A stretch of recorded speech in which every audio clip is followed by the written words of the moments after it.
আমি রাবেয়া বসরি। আজকে আমরা আড়ংয়ে শুক্রবার উপলক্ষে আড়ংয়ে এসেছি। আড়ংয়ে এই যে পিৎজা, তারপরে চিকেন, তারপরে এটা কি বলে, এটা কি ব্রেড, তার বাটার ব্রেড, তারপরে আবার পেপসি, এগুলা নিছি। অনেক দিন পরে আসলাম আড়ংয়ে আমরা খাবার খেতে। খুব ভালো লাগছে। এমনিতেও বাসাতে তেমন একটা বের হওয়া হয় না, এগুলো দেখেই আমার খুব ভালো লাগতেছে। ঘুরলাম, ছবি টবি তুললাম।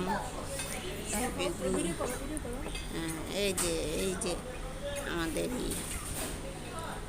রাবেয়া বসরি আড়ংয়ে আসছে।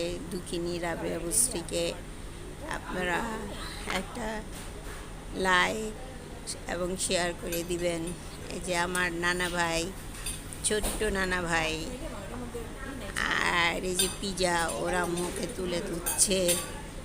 আর এই যে খুব সুন্দর একটা জায়গায় আমরা আসছি।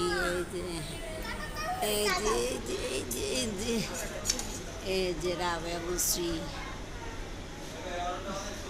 আপনারা সবাই রাবেয়া বসরির জন্য দোয়া করবেন, আমার সুস্থতার জন্য। আমি যেন এমন করে ঘুরে ঘুরে জীবনটা কাটিয়ে দিতে পারি। সবাই দোয়া করবেন আমার জন্য। এই যে আমার নানা ভাই খেতে অস্থির হয়ে যাচ্ছে। নানা ভাই পিৎজা খাবে, এর জন্য ওর আম্মু আমাকে বলছে আমরা আড়ংয়ে যাব, পিৎজা খাবো। তাই আমি আমাদের যাত্রাবাড়ি থেকে আসছি, ওর বাসা থেকে আসছে। এখন আমরা যে বোচ খাবো, পিৎজা খাবো। আপনাদের সবাইকে ধন্যবাদ। আমার জন্য দোয়া করবেন এবং একটা লাইক দিবেন এবং শেয়ার করে দিবেন। আল্লাহ হাফেজ।